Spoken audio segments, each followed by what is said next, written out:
हिंदी के कवि सम्मेलन जगत में राजा भोज की नगरी धार की धरा से निकलकर राष्ट्र ख्याति प्राप्त हास्य कवि संदीप शर्मा का नाम अत्यधिक सम्मान के साथ लिया जाता है। लाखों श्रोताओं की भीड़ से भरे हुए अनेक अवसर संदीप शर्मा के काव्य पाठ में गगनभेदी तालियों की गूंज के गवाह बने हैं। हास्य का काव्य पाठ कर संदीप शर्मा ने अकल्पनीय ख्याति अर्जित की है।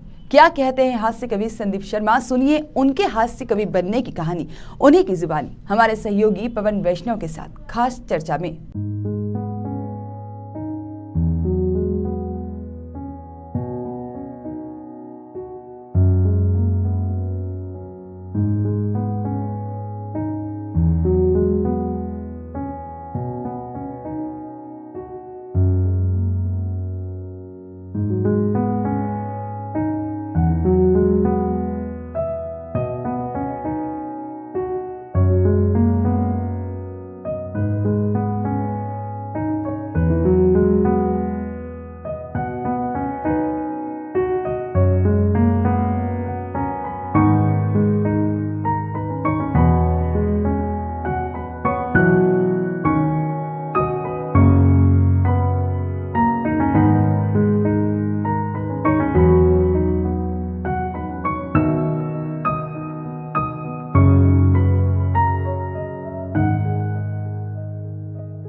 घेरा नहीं है कि ये तुम्हारे आचवन जैसा, हमारे वाचवन जैसा, तुम्हारे 56 जैसा, हमारे 55 जैसा। बहुत छोटा सा प्यार हो गया आजकल, इंस्टेंट। वो आती रही, मिलती रही, अपन प्यार समझ बैठे। एक दिन वो नहीं आई, अपन रविवार समझ बैठे। अपनी होटल की 7वीं मंजिल पर ठहरे हुए भाई साहब। अच्छा। पति ने फोन किया नीचे रिसेप्शन पे, मेरा और मेरी पत्नी का झगड़ा हो गया है और वो 7वीं मंजिल से खिड़की में से कूदने की धमकी दे रही, जल्दी ऊपर आओ। बोले नहीं। मैनेजर ने कहा नहीं, ये तो आपकी पर्सनल समस्या है। बोले खिड़की नहीं खुल रही है, ये तो मैनेजमेंट की समस्या है।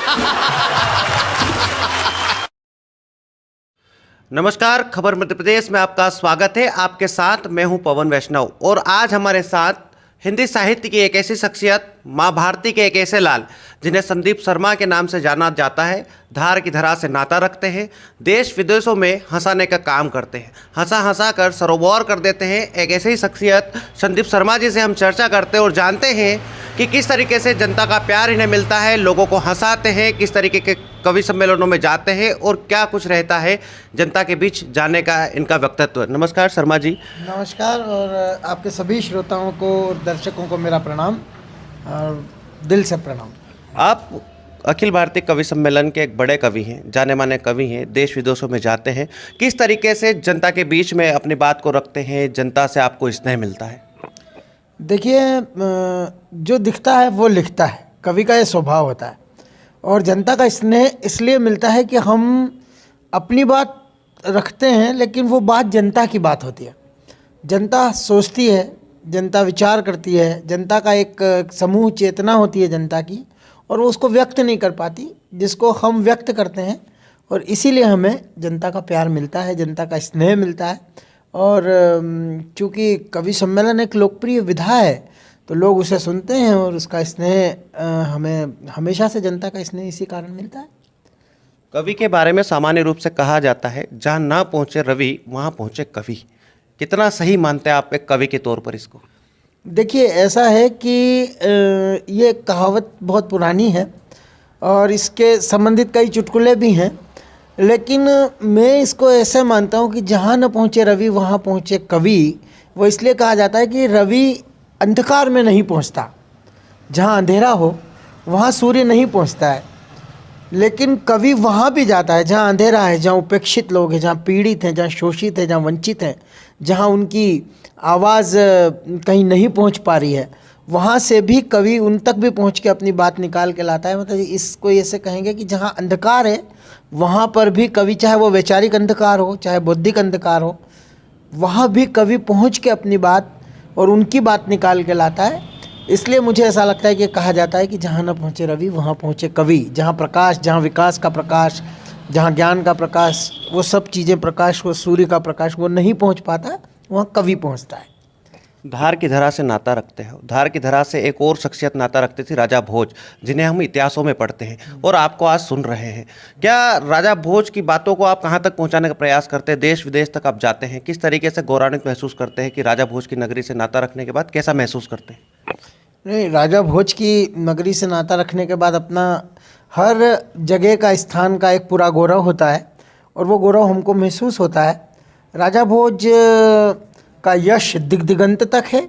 राजा भोज चाहे कश्मीर में, चाहे उनका कम्मन कैंप हो, कम्मन दुर्ग हो, चाहे आपका पनाला दुर्ग हो सुदूर दक्षिण भारत में, चाहे तो केदारनाथ का जो वर्तमान मंदिर बना हुआ है वो राजा भोज का बना हुआ है। उनकी दिगंत तक ख्याति है। उन्होंने 84 ग्रंथ लिखे और विभिन्न विषयों पर लिखे। वे शस्त्र और शास्त्र के दोनों के पुजारी थे, दोनों के उपासक थे और शस्त्र और शास्त्र दोनों में उनकी तूती पूरे विश्व में बोलती थी। तो उतने यशवंत व्यक्ति के नाम के साथ अपने शहर का और अपना नाम जब जुड़ा होता है तो बहुत अच्छा लगता है। लोग पहचानते हैं राजा भोज के नाम से धार को। आज भी कहीं बात होती है, कहीं जहाँ शहर का नाम कहीं बहुत सुदूर नहीं पहचाना जाता है दक्षिण भारत में या कहीं पर, लेकिन राजा भोज के कारण लोग पहचान, अच्छा वो धार जहाँ राजा भोज हुए, लोग पहचानते हैं तो बहुत गौरवान्वित महसूस होता है। बड़ा अच्छा लगता है हर जगह का और अपना पूरा गौरव महसूस करने में किसको अच्छा नहीं लगता, सबको अच्छा लगता है। देश के एक बड़े कवि है कुमार विश्वास। उनके ही मंच पर, उनके ही साथ, उनके ही संचालन में आपने एक कविता का काव्य पाठ किया था जो चुनावों से जुड़ी हुई है, लोगों का स्वभाव बदलने वाला है, संतों सा स्वभाव होने वाला है। उस कविता के कुछ अंश मैंने आपको याद दिलवाए हैं। मैं चाहता हूं कि आप हमारे दर्शकों को कविता सुनाएं। निश्चित वो कविता मैं आपको सुनाता हूँ। वो असली में मेरी बहुत पुरानी कविता थी और उस समय केवी सम्मेलन में मैंने उसको प्रस्तुत किया था। वो बहुत लोकप्रिय हुई फिर और उसको देश के बड़े मीडिया घरानों ने भी वापस रीट्वीट किया।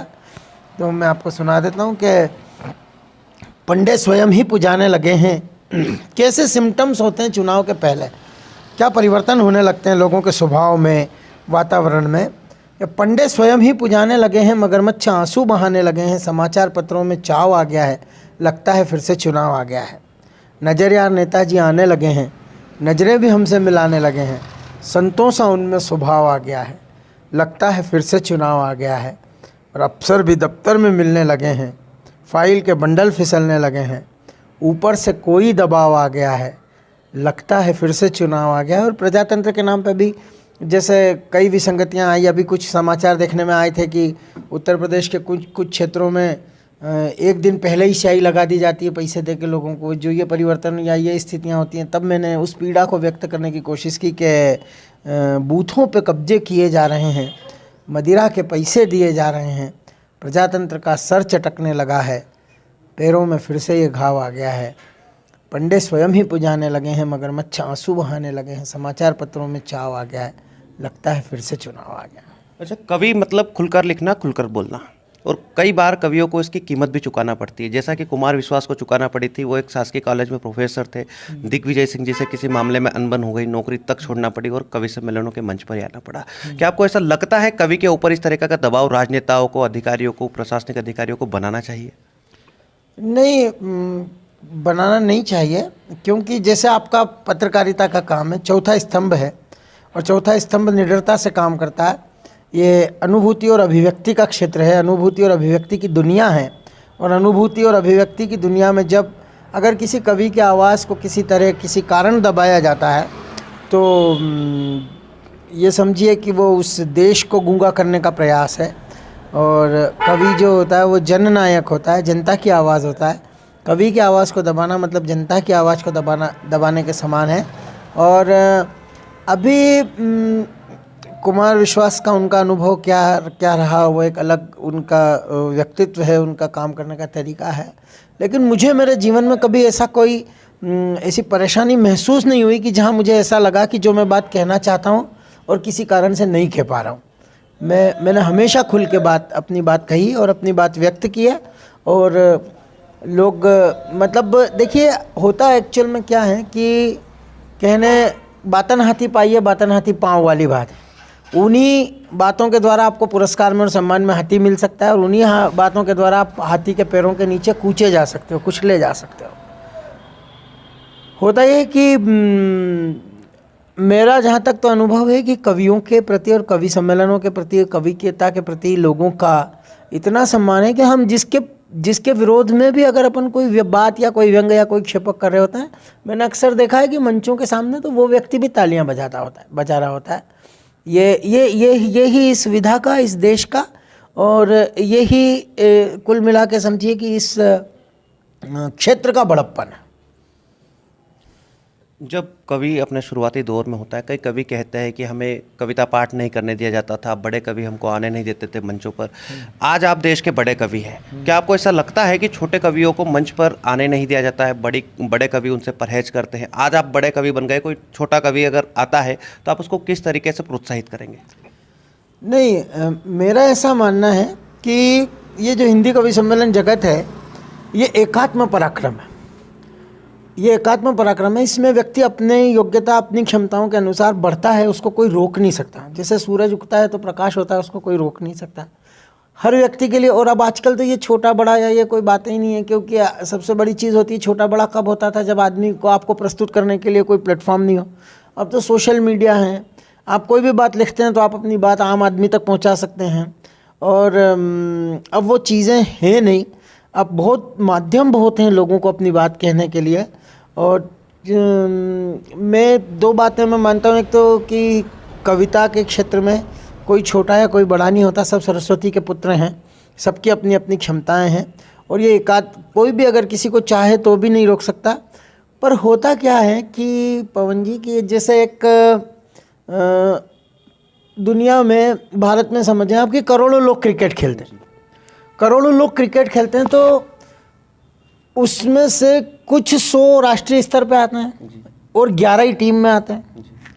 तो अब वो जो 11 टीम में आ गए, लेकिन जो बचे हुए करोड़ों वंचित हैं, वो सब तो हो नहीं सकते, सब तो आ नहीं सकते। हम देखें कि कविता भी लाखों करोड़ों लोग लिखते हैं, लेकिन सबकी अपनी अपनी होती है। अच्छा, एक अच्छा होना और लोकप्रिय होना, दोनों बिल्कुल अलग अलग विषय हैं। आप हो सकता है कि सब लोग बहुत अच्छा लिख रहे हो, पर वो लोकप्रिय नहीं हो पाते कई बार। तो वो मैं ऐसा नहीं मानता हूँ कि कोई किसी को रोक सकता है, कोई किसी को बढ़ा सकता है। रोकना या बढ़ाना ये व्यक्ति का अपना एकात्म पराक्रम है। व्यक्ति अपने पराक्रम से आगे बढ़ता है, अपने पराक्रम से आता है। पर मुझे तो हमेशा बड़े लोगों का बहुत प्यार मिला शुरू से, चाहे वो उनका आपसी विरोध भी रहा होगा ऐसे लोगों का भी, लेकिन कई लोग ऐसे रहे जिनका दोनों का प्रिय रहा। तो ये आपके व्यक्ति के व्यक्तिगत स्वभाव पे भी निर्भर करता है कि आपको कौन साथ देता है, आपको कौन साथ नहीं देता। पर मुझे नहीं लगता कि कवि सम्मेलन के क्षेत्र में योजनाबद्ध तरीके से किसी को रोका या किसी को बढ़ाया जा सकता है। वो व्यक्ति अपने पराक्रम से आगे बढ़ जाता है। आज सोशल मीडिया का युग है, जैसा कि आपने अभी चर्चा में बताया, कई सारे यूट्यूबर्स आ गए हैं, फेसबुक के आ गए हैं जो कॉमेडी करने लग गए हैं। आप पुराने कवि हैं, सोशल मीडिया का कवि जगत पर क्या प्रभाव पड़ता है? उससे आप अपने आप को तो बढ़ा सकते हैं, लेकिन एक प्रतिस्पर्धा का भी दौर प्रारंभ हो गया है, कई लोग सामने आने लगे हैं। किस तरीके से लेते हैं आप उसको? देखिए, हर शक्ति और हर क्षमता कुछ न कुछ दायित्व, कोई जिम्मेदारियां लेके आती है। ये सोशल मीडिया एक शक्ति है, तो इसकी अपनी कुछ जिम्मेदारियां भी हैं। रहा सवाल कविता के क्षेत्र का, तो निस्संदेह इसने लोगों को बहुत मौका दिया है, लेकिन इसमें मैं जहाँ तक सोचता हूँ कि कई बार इसने योग्य लोगों को मौका दिया है तो बंदरों के हाथ में उस तरह भी दिया है, अयोग्यों को भी बहुत मौका दिया है इसने। तो वो उससे एक स्वस्थ प्रतिस्पर्धा रहे तो कोई दिक्कत नहीं है, पर एक अस्वस्थ प्रतिस्पर्धा अगर बनती है तो दिक्कत होती है। और कवि सम्मेलनों के क्षेत्र के लिए तो दिक्कत ये होती है कि हमारी कविताएं हमसे पहले पॉपुलर हो जाती हैं। हम कहीं पहुंचते हैं, हम कहीं कविता सुनाएं, उसके पहले वो कविताएं वायरल हो जाती हैं। दूसरा, इसमें सबसे बड़ी चीज़ है जो बहुत गंदी चीज़ है कि इसमें चोरी चकारी का बहुत ज़्यादा डर हो गया है किसी का, क्योंकि बहुत सारी बातों का कोई कॉपीराइट नहीं होता। हम जो बातें कहते हैं कई बार उनका कोई कॉपीराइट नहीं होता, पर उसमें हमारे साथ नुकसान क्या होता है कि अगर कोई बात हमारी हमसे पहले वायरल और पॉपुलर हो गई तो हम जब खुद हम वो बात बोलते हैं तो लोगों को ये इंप्रेशन जाता है कि ये तो व्हाट्सएप की बात बोल रहा है, जबकि बात ये नहीं है कि मैं व्हाट्सएप की बात बोल रहा हूँ। बात ये है जो मैंने बात बोली वो व्हाट्सएप पे ऑलरेडी वायरल हो गई, तो ये प्रभाव पड़ता है। और इससे कवि सम्मेलनों के आयोजनों पे भी प्रभाव पड़ा है। कवि सम्मेलनों, जब आपको संदीप शर्मा घर में अपने मोबाइल पे सुनने को मिलेगा तो आदमी क्यों भीड़ में बैठने के लिए आएगा, उससे थोड़ा फ़र्क पड़ा है। लेकिन फिर भी मेरा आम श्रोताओं से हमेशा ये अनुरोध रहता है कि कागज़ पर पानी लिख के खाने से प्यास नहीं बुझती, पानी पीना एक अलग चीज़ है। आप कवि सम्मेलनों के मंचों के सामने आइए, उनको जीवित रखिए। ये विधा ऐसी विधा है जिसने कई चीज़ों को, आपकी अभिव्यक्तियों को, आपकी अनुभूतियों को जीवित रखा है। तो इस विधा को जीवित रखना आपका काम है, बजाय मोबाइल पे, सोशल मीडिया पे, फेसबुक पे सुनने की बजाय जीवित मंचों को हमेशा बनाए रखिए। कवि सम्मेलन के मंच पर एक बड़े कवि ने आपके बारे में कहा है कि आप ऐसे हास्य के एक ऐसे धमाकेदार कवि है कि अगर आपको पानी में भी खेलने का मौका दिया जाए तो आप 20-30 रन तो बना ही सकते हो। किस तरीके से आप अपने आप को इसमें मेंटेन करते हैं, कैसे लोगों को हंसाते हैं? नहीं, मैं वो उनका धन्यवाद है जिन्होंने कहा है, वो बहुत मेरे से स्नेह करते हैं। परिस्थितियां हर बार विपरीत होती हैं, लेकिन क्या होता है कि हम जो छोटे शहरों के लोग हैं, हम हमेशा हर परिस्थिति के लिए तैयार होते हैं। ये हमारी खासियत है। हम ग्रास रूट लेवल से निकले, हम पैराशूट लेवल से आके टपके नहीं हैं। हमने छोटी छोटी जगहों पे काम किया है, छोटे छोटे मंचों से शुरुआत की है। मेरी शुरुआत धार के रास मंडल में शरद पूर्णिमा मेले के मंच से हुई है। बड़ा उखाड़ा पछाड़ा सा अखाड़ा होता है, भोज उत्सव हैं, हम छोटे शहरों में, गाँवों में।